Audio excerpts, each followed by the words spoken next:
ఇవి రెండే కాదు, మరి అనేకమైనటువంటి అంశాలు ఉన్నాయి. ఎందుకంటే తెలంగాణ ఉద్యమకారులు మనం ఎప్పుడైనా మన కోసం మనం అడిగే అంశాలు అడుగుతాం, కానీ మనతో పాటు తెలంగాణకు కావాల్సిన అంశాలను ఇంకా ఎక్కువ ప్రాధాన్యత అడుగుతాం. కాబట్టి తెలంగాణ కోసం ఏదైతే హామీలు ఇచ్చిందో కాంగ్రెస్ ప్రభుత్వం, వాటన్నిటి సాధన కోసం కూడా వెంటబడతాం. ఊరికూరికే వదిలిపెట్టేదైతే లేదని కూడా ఈ విషయాన్ని తెలియజేస్తూ ఉన్నాం. ఇంకొక మాట, ఇవాళ తెలంగాణ ఉద్యమకారులు అందరూ ఉన్నారు కాబట్టి మీరందరూ ఆమోదిస్తే నేను ప్రపోజ్ చేయాలనుకుంటున్నాను. హైదరాబాద్లో అద్భుతంగా బిల్డింగ్లు కట్టుకున్నాం, ఫ్లైఓవర్లు కట్టినాం, 56 అంతస్తుల మేడలు కట్టినాం. కానీ ఆ 56 అంతస్తుల మేడలో కనీసం 50 మంది కన్నా మన పిల్లలకు ఉద్యోగాలు వచ్చినాయా? వచ్చే ప్రైవేట్ కంపెనీలలో ఎక్కడన్నా తెలంగాణోడు కనబడుతున్నాడా? ఎక్కడనో నార్త్ ఇండియా నుంచో ఎక్కడి నుండో వచ్చి 1,50,000 ఉద్యోగాలు 2 లక్షల ఉద్యోగాలు వాళ్ళే వేసుకుంటున్నారు. కానీ చదువుకున్న మన పిల్లలకు ఎక్కడన్నా అవకాశం ఉందా? నాకు తెలిసి ఉద్యమకారుల పిల్లలకు ఎవరికి కూడా పెద్ద పెద్ద కంపెనీలు హైదరాబాద్లో ఉద్యోగాలు వచ్చినట్టయితే నాకు తెలియదు. నేను ఇవాళ అడుగుతా ఉన్నా, ఆలోచన చేద్దాం. ఉద్యమకారులందరం కూడా ఉమ్మడి కార్యాచరణ కోసం అడుగుతా ఉన్నా. వేరే రాష్ట్రాలలో బెదిరించినట్టు కాదు, కాకపోతే కనీసం ఒక 20% మన తెలంగాణ వాళ్ళకు రిజర్వేషన్ పెట్టాలి ప్రైవేట్ ఉద్యోగాలని నేను అడుగుదాం అనుకుంటున్నా. అడుగుదామా? న్యాయమేనా? వాజిబేనా? పక్కానా? మళ్ళీ వెనక కోరు కదా, పిడికిలు ఎత్తుతారా? జై తెలంగాణ. తెలంగాణలో ప్రైవేట్ సంస్థలలో ఉద్యోగాలలో తెలంగాణ లోకల్కి 20% రిజర్వేషన్ ఇవ్వాలని చెప్పి తెలంగాణ జాగృతి తరఫున పోరాటం చేద్దామని ఈ సందర్భంగా నేను తెలియజేస్తా ఉన్నాను. అదేవిధంగా మరి ఇంతకుముందు తమ్ముడు వీరేందర్ సీతారాం కలిసి ఒక యాప్ ఇక్కడ లాంచ్ చేసినాం. ఎందుకోసం ఈ యాప్ లాంచ్ చేసినామంటే, కేసీఆర్ గారి హయాంలో ఆనాడు ఆఫీసర్లు మన ఒక క్వశ్చన్ అడిగారు. ఏమని? ఎవరు ఉద్యమకారులు అన్నారు. వాళ్ళు ఎవరు ఉద్యమకారులు అంటే ఎవరు అని అడుగుతున్నారు. అంటే ఉద్యమకారులు అంటే ఎవరో కూడా మనమే చెప్పుకోనట. ఎంత బాధాకరం ఇది! ఉద్యమకారులు అంటే ఎవరో కూడా మనమే చెప్పుకోవాలి. నాకు గుర్తుండి ఉద్యమకారులు ఎవరు తెలుసా? ఎవరైతే ఇప్పుడు మా సాయిరామన్న ఉద్యమం చేస్తా అంటే అక్క పొద్దుగాలు లేచి టిఫిన్ చేసి పోనైనా కొట్లాడు తెలంగాణకు అని పంపింది. ఈయన కంటే ఎక్కువ ఆమె ఉద్యమకారురాలు.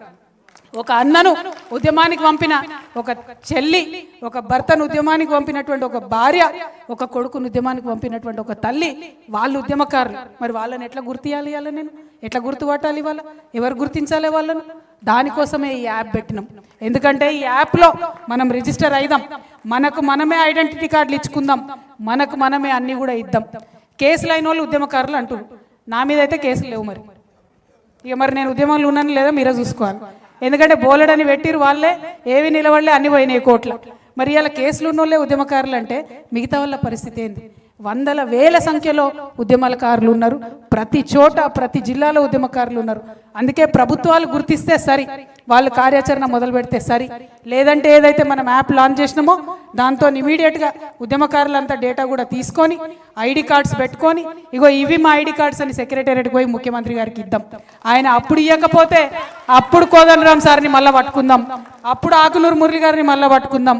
అప్పుడు ఉద్యమాలలో ఉండి రేవంత్ రెడ్డిని ముఖ్యమంత్రిని చేయడంలో కీలక పాత్ర పోషించినటువంటి అందరినీ కూడా అప్పుడు పట్టుకుందాం, అడుగుదామని ఈ సందర్భంగా నేను తెలియజేస్తున్నా. అదేవిధంగా ఇంకొక మాట మనం గుర్తుపెట్టుకోవాలి. ఎంతోమంది ప్రెస్ మిత్రులు పాపం వాళ్ళ యాజమాన్యాలకు వ్యతిరేకించి కూడా మన కోసం వాళ్ళు రాసి వాళ్ళకి న్యాయం జరగాలి. ఎంతోమంది నాకు తెలిసిన వాళ్ళు పత్రికలు పెట్టుకున్నారు, ఇల్లు అమ్ముకున్నారు, పుస్తకాలు వేసారు, తెలంగాణ సాహిత్యాలు, ఇండ్లు అమ్ముకున్నారు. వాళ్ళని గుర్తించిన వాళ్ళు ఎవరు లేరు. ఆ రచయితలు, ఆ కళాకారులు, ఆ పుస్తకాలు వేసిన వాళ్ళు, వాళ్ళకు గౌరవం దక్కాలి. ఏదో ఒకటి చేద్దాం, మనందరం కలిసి ఈ యాప్ పెట్టుకుందాం. ఈ యాప్లో ఉద్యమంలో ఎవరు ఎంత కాంట్రిబ్యూట్ చేసినా సరే వాళ్ళందరినీ కూడా మరి గుర్తించి గౌరవిద్దామని చెప్పి నేను తెలియజేస్తా ఉన్నా. ప్రభుత్వాలు గౌరవించే కన్నా ముందు ఈ యాప్లో వచ్చినటువంటి డేటాకి తెలంగాణ జాగృతి సంస్థ నుండి ఖచ్చితంగా హెల్త్ ఇన్సూరెన్స్ మేము ఇవ్వడం జరుగుతుంది. ఎందుకంటే ఇది ఉట్టిగా చెప్తలేను నేను. కుత్బుల్లాపూర్ నుండి నాకు ఒక అన్న కలిసి చెప్పిండు, అక్క మా భార్యకు బాగలేకపోతే కనీసం హాస్పిటల్కి తీసుకోలేని పరిస్థితుల్లో నేను ఉన్నాను.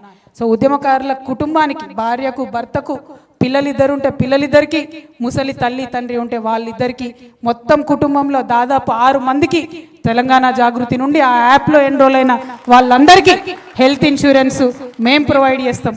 ఎందుకంటే మమ్మల్ని చూసి ప్రభుత్వానికి సిగ్గు రావాలి, మమ్మల్ని చూసి ప్రభుత్వానికి బుద్ధి రావాలి.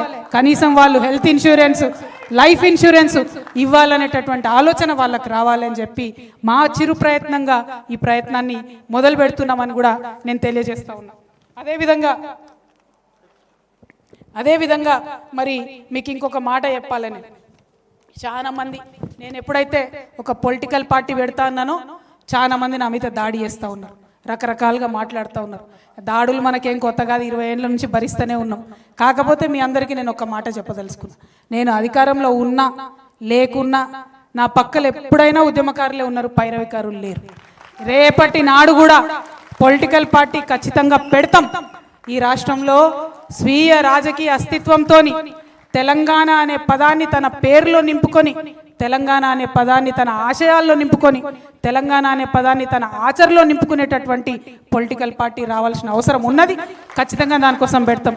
మాది ఫక్తు రాజకీయ పార్టీ కాదు, ఉద్యమకారులను కలుపుకొని ఉద్యమ ఆకాంక్షలను నెరవేర్చడానికి, తెలంగాణ వాదాన్ని నిలబెట్టడానికి, తెలంగాణ అస్తిత్వాన్ని పరిరక్షించడానికి రాబోయేటటువంటి రాజకీయ శక్తిగా ఉంటుంది తప్పితే ఫక్తు రాజకీయ పార్టీగా ఉండదు.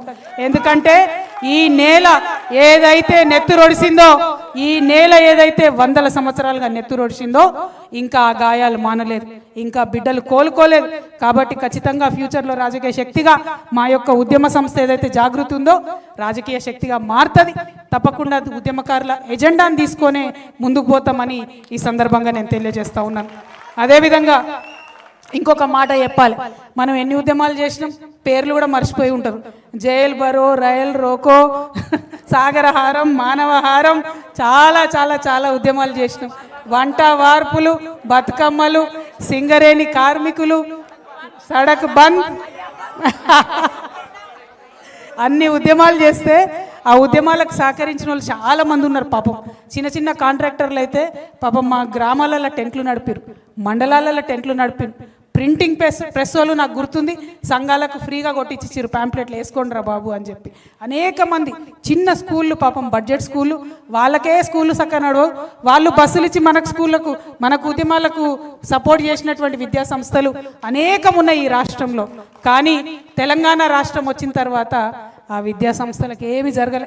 ఆ తెలంగాణ ప్రింటింగ్ ప్రెస్ వాళ్ళు అయితే సెక్రటేరియట్ చుట్టూ తిరిగి తిరిగి తిరిగి చల్లబడ్డారు తప్పితే వాళ్ళకి ఏం జరగలే.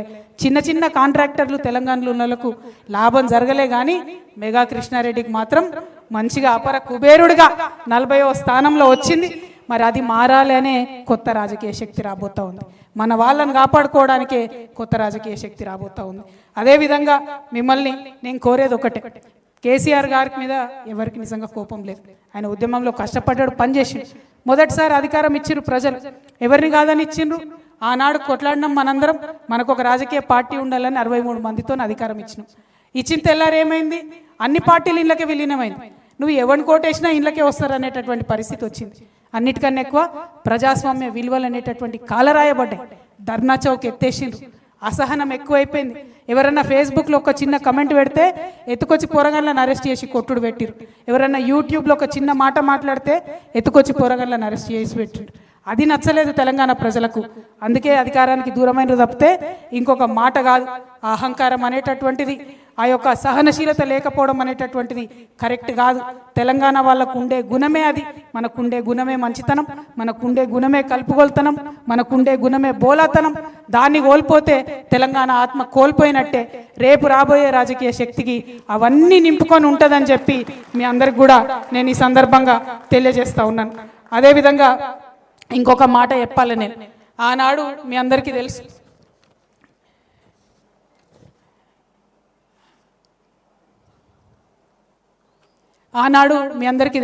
నేను చెప్పుకుంటూ వచ్చిన చరిత్ర, ఎంతోమంది వారసత్వంగా కాపాడుకుంటూ వచ్చినటువంటి తెలంగాణ భావన అనేటటువంటి మెట్లెక్కి ఆనాడు కేసీఆర్ గారు అధికారంలోకి వచ్చారు. ఇలా రేవంత్ రెడ్డి గారు ఏం చేశారు, విద్యార్థులకు మాట ఇచ్చి, యువతకు మాట ఇచ్చి, మహిళలకు మాట ఇచ్చి, ముసలి వాళ్ళకు మాట ఇచ్చి, అందరి యొక్క ఆకాంక్షల మీద మెట్లు ఎక్కుంటూ ఈయన వచ్చిండు. రేవంత్ రెడ్డి గారికి మేము హెచ్చరిక చేస్తూ ఉన్నాం, ఉద్యమకారులందరి దగ్గర నుంచి. ఆ పెద్ద మనిషి ఆ ఆకాంక్షలు పట్టించుకోలేదు కాబట్టి అధికారం కోల్పోయిండు. మీరు కూడా ఈ ఆకాంక్షలను పట్టించుకోకపోతే బంగ్లా బయటికి గుంజుతారు రెడ్డి గారు, మిమ్మల్ని ఏం వదిలిపెట్టారు తెలంగాణ ప్రజలు. కాబట్టి గుర్తు పెట్టుకోండి, ఒళ్ళు దగ్గర పెట్టుకోండి, ఉద్యమకారులకు ఇచ్చినటువంటి ఆకాంక్షల్ని నెరవేర్చండి. మరి ఇక్కడ ఉద్యమకారుల